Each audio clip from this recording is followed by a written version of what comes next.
31 मार्च 2026 सुबह का वक्त, केपी के जिले मर्दान का इलाका एक बिल्कुल आम दिन अपने कदम रख रहा था। आसमान साफ था, हवा खामोश थी और जमीन के ऊपर की दुनिया सब कुछ मामूल के मुताबिक चल रहा था। मगर जमीन के नीचे पत्थरों की तारीकी में कुछ मजदूर एक और दिन की रोजी के लिए अपनी जानें लगा रहे थे। इन्हीं में एक नाम था अब्दुल वहाब, तकरीबन 24 से 25 साल की उम्र, जिसके ख्वाब भी इतने ही सादा थे जितनी इसकी जिंदगी।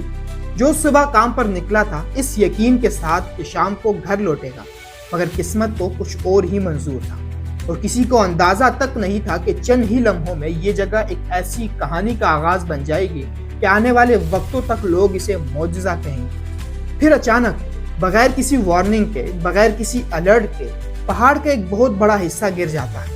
और ये कोई फिल्मी धमाका नहीं था जिसमें शोर हो और वक्त मिले। ये एक खामोश बेरहम मौत थी जो सिर्फ चंद सेकंड्स में नीचे मौजूद हर चीज को निगल गई। भारी चट्टानें, मिट्टी के ढेर, उड़ती हुई गर्द, सब कुछ एक साथ एक ही लम्हे में नीचे आ गया। चीखें उठी मगर वो पत्थरों में दब गई और फिर सिर्फ खामोशी रह गई। एक ऐसी खामोशी जो कानों को बहरा कर गई। जब गर्द बैठी तो जहां कभी एक काम की जगह थी वहां सिर्फ मलबे का एक बेरहम ढेर बाकी था और इस ढेर के नीचे कई जिंदगियां दफन हो चुकी थी। रेस्क्यू का अमल फौरी तौर पर शुरू हुआ। मकामी लोग, रेस्क्यू टीमें, जिले इंतजामिया सब मौके पर पहुंचे। इब्तिदा में एक उम्मीद थी, एक धड़कन थी, एक आस थी कि शायद कुछ लोग जिंदा निकाला जा सके। मगर जैसे जैसे मलबा हटाया गया, हकीकत अपना चेहरा दिखाती गई। टनों वजनी चट्टानें एक दूसरे पर इस तरह गिरी थी कि अंदर तक पहुंचना तकरीबन नामुमकिन लग रहा था। हर गुजरते घंटे के साथ उम्मीद खत्म हो गई और फिर वो लम्हा आया जब लोगों ने दिल ही दिल में मान लिया कि अब कोई जिंदा नहीं बचा। सब घर वालों के लिए ये वक्त दुनिया के सबसे भारी लम्हों में से एक था। अब्दुल वहाब के घर में एक ऐसी खामोशी छाई हुई थी जो अल्फाज में बयान नहीं होती। दुआएं हो रही थी मगर अब वो जिंदगी के लिए नहीं बल्कि मगफिरत के लिए, क्योंकि अब यकीन बन चुका था कि वो वापस नहीं आएंगे। और ये वो लम्हा था जब इंसान ज़ाहिरी तौर पर तो हकीकत को कबूल कर लेता है मगर दिल का कोई कोना मानने से इनकार करता रहता है। हर दरवाजे पर दस्तक की आवाज़, हर फोन की घंटी एक लम्हे के लिए एक चिंगारी जलाती, मगर फिर वही सख्त खामोशी लौट आती। मगर जमीन के नीचे कहानी अभी खत्म नहीं हुई थी। जहाँ मुकम्मल अंधेरा था, जहाँ सांस लेना मुश्किल था, जहाँ ना खाना था ना पानी, वहाँ एक इंसान अब भी जिंदा था, अब्दुल वहाब। मलबे के नीचे फंसे हुए वक्त के साथ लड़ रहे थे, हर लम्हे को एक जंग समझकर अपने सीने से लगा रहे थे। 17 दिन ये सिर्फ एक अदद नहीं है, ये हर गुजरते मिनट की तकलीफ है और हर गुजरती रात की तारीकी है, हर उठती सांस की जिंदगी साथ गुजरने की अनथक कोशिश। इंसानी जिस्म आम हालात में चंद दिन से ज्यादा पानी के बगैर जिंदा नहीं रह सकता। तो फिर ये कैसे मुमकिन हुआ? माहिरीन इस सवाल का एक मुमकिन जवाब देते हैं, एयर पॉकेट। जब मलबा गिरता है तो कभी कभार इसके दरमियान एक छोटी सी खाली जगह बन जाती है जहां थोड़ी सी हवा कैद हो जाती है। यही कैद हवा किसी फंसे हुए इंसान के लिए जिंदगी की वाहिद डोर बन सकती है। शायद अब्दुल वहाब के साथ भी यही हुआ। शायद इन्हीं चट्टानों से रसने वाली मामूली नमी भी मिलती रही। शायद जमीन की खुद अपनी नमी ने इसे संभाले रखा। मगर सच ये है कि मुकम्मल वजाहत आज भी मौजूद नहीं, और यही वजह है कि डॉक्टर्स इसे मेडिकल मिरेकल कहते हैं, क्योंकि साइंस के पास अभी इसका मुकम्मल जवाब नहीं है। 17 अप्रैल 2026, ये दिन जिसने सबको हिलाकर रख दिया है। रेस्क्यू टीम तकरीबन अपने आखिरी मराहिल में था। उम्मीद ना होने के बराबर थी, मगर फिर मलबे के नीचे से एक आवाज आई, बहुत कमजोर, बहुत मध्यम, बहुत दूर से आती हुई मगर जिंदा।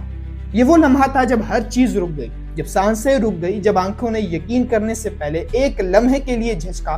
रेस्क्यू टीम ने फौरन एहतियात के साथ काम तेज किया, हर पत्थर को आहिस्ता आहिस्ता उठाया, क्योंकि एक जान दांव पर थी और कोई खतरा मोल नहीं लिया जा सकता था। और फिर वो लम्हा आया जिसे अल्फाज में बयान करना मुश्किल है। मलबा हटा और नीचे अब्दुल वहाब मौजूद थे, जिंदा। ये सिर्फ एक रेस्क्यू ऑपरेशन की कामयाबी नहीं थी, ये एक ऐसा लम्हा था जिसने वहां मौजूद हर शख्स की आंखों को नम कर दिया। कुछ लोगों के लिए हैरत थी, कुछ के लिए नाकाबिले यकीन खुशी, और कुछ के लिए ये अल्लाह की कुदरत का एक ऐसा सबूत था जो किसी दलील का मोहताज नहीं था। अब्दुल वहाब को फौरी तौर पर मर्दान मेडिकल कॉम्प्लेक्स मुंतकिल किया गया। जहां इन्हें आईसीयू में रखा गया। इनकी हालत कमजोर थी, शदीद डिहाइड्रेशन थी, जिसम ने 17 दिन की अजियत बर्दाश्त की थी, मगर वो होश में थे, बात कर रहे थे और यही काफी था। डॉक्टर्स इनके गुर्दों और दीगर अहम अज़ा को करीब से मॉनिटर कर रहे थे, क्योंकि इतने दिन बगैर पानी और खुराक के रहना जिस्म के हर हिस्से को मुतासर करता है। मगर वो जिंदा हैं और ये लफ्ज जिंदा इस कहानी में हर दूसरे लफ्ज से बड़ा है। मगर इस कहानी का एक और पहलू है जो शायद सबसे अहम है। अब्दुल वहाब की ये कहानी उम्मीद देती है, मगर साथ ही एक तकलीफदा सवाल भी सामने रखती है। पाकिस्तान में मार्बल माइंस और दीगर कानों में काम करने वाले लाखों मजदूर आज भी बुनियादी हिफाजती सहूलियात से महरूम हैं। ना मुनासिब सपोर्ट सिस्टम्स, ना जदीद सेंसर्स, ना हंगामी अलर्ट सिस्टम्स। ऐसे हालात में एक छोटी सी गलती, एक मामूली सरकार, एक लम्हे की बेखबरी एक बड़े सानहे में बदल सकती है। और फिर हम सिर्फ दुआओं और मौजज़ों पर इन्हिसार करके बैठ जाएं, मगर हर कहानी का अंजाम ऐसा नहीं होता। हर मजदूर के पास अब्दुल वहाब जैसा एयर पॉकेट नहीं होता। अब्दुल वहाब की कहानी हमें ये याद दिलाती है कि हर मजदूर की जिंदगी इतनी ही कीमती है जितनी किसी और की है, कि सेफ्टी कोई ऑप्शन नहीं, ये एक बुनियादी हक है। और ये कि अगली बार हमें मौजज़ों का इंतज़ार न करना चाहिए, क्योंकि मौजज़ा हमेशा नहीं आते, मगर बेहतर निज़ाम हम खुद बना सकते हैं। अब्दुल वहाब 17 दिन तारीकी में अकेले लड़ता रहा। अब ये हमारी बारी है कि हम इस रोशनी में खुली आंखों के साथ इन जैसे लोगों के लिए लड़ें, ताकि अगली बार किसी को तारीकी में जाना ही ना पड़े। मैं हूं अब्दुल रहमान और आप देख रहे हैं हमारा YouTube चैनल। अगर आप इस चैनल पे नए हैं तो चैनल को सब्सक्राइब कीजिए, वीडियो को लाइक कीजिए और हमारे इस सफ़र में हमारे साथ शामिल हो जाइए।